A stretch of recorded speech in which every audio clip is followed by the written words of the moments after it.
Don't get confused.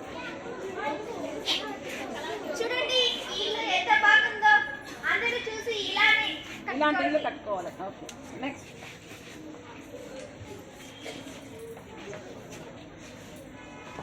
ఈ place చాలా బాగుంది. ఈ ప్లేస్ చాలా బాగుంది. ఇప్పుడు ఫ్యాక్టరీ కడతాను, మరంత పెద్ద ఫ్యాక్టరీ నేను కడతాను.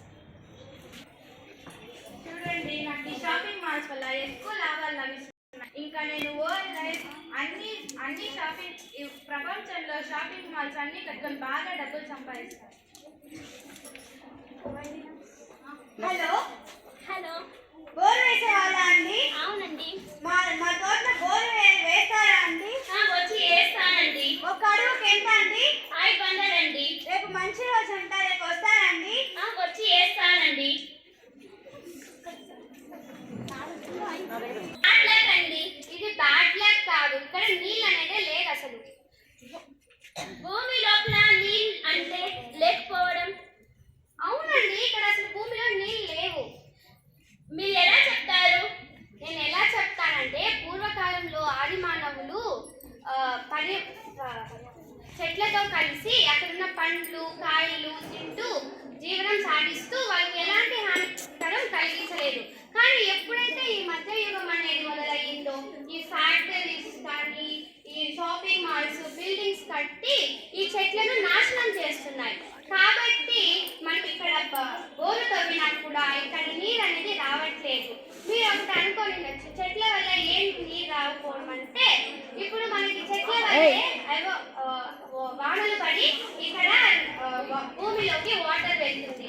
అప్పుడు భూమిలోకి వాటర్ వెళ్ళినప్పుడే మనం తవ్వినప్పుడు మనకి వాటర్ అనేది వస్తుంది.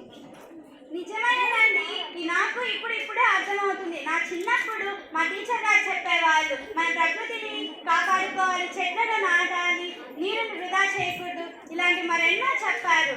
ఇప్పుడు నాకు అర్థమవుతుంది, ఈ బోరు తవ్వినప్పుడు నీరు ఎందుకు రాలేదు, మనం చేసిన తప్ప అదే ఎందుకు రాలేదు అనేది ఇప్పుడు తెలిసింది. మనం ఇక్కడ ఏం తప్పు ఉందంటే, మనం చేసే తప్పు. మనం చెట్లను వృధా చేస్తున్నాం. కావాల్సిందే మనకి బిల్డింగ్స్ కావాలి, ఫ్యాక్టరీస్ కావాలి, ఇంకా షాపింగ్ మాల్స్ ఇవన్నీ కావాలి. కానీ ఆ చెట్లు నరికి మరీ కట్టుకుంటున్నాం. కానీ మళ్ళీ ఆ చెట్టుని మళ్ళీ నాటితే దానికి మనకి ఎంత ప్రయోజనం ఉంటుందో మీరే చూడండి.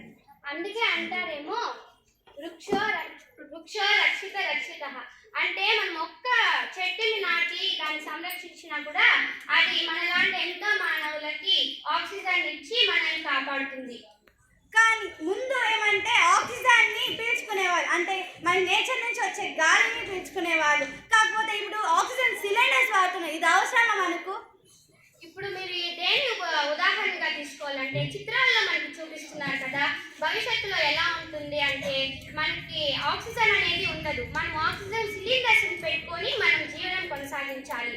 ఇప్పుడు మనం ఉచితంగా వాడుతున్న ఈ గాలిని భవిష్యత్తులో మనం డబ్బుకు కొనుక్కొని అంటే ఇప్పుడు ఇది ఎంత ఖరీదైందో ఒకసారి ఆలోచించండి. అందుకే ఇప్పుడు అందరూ చెట్లు నాటుదాం. ఆ చెట్లను పెంచి మనం ఆక్సిజన్ పీల్చుకుని మనము హ్యాపీగా బ్రతుకుదాం. Thank you.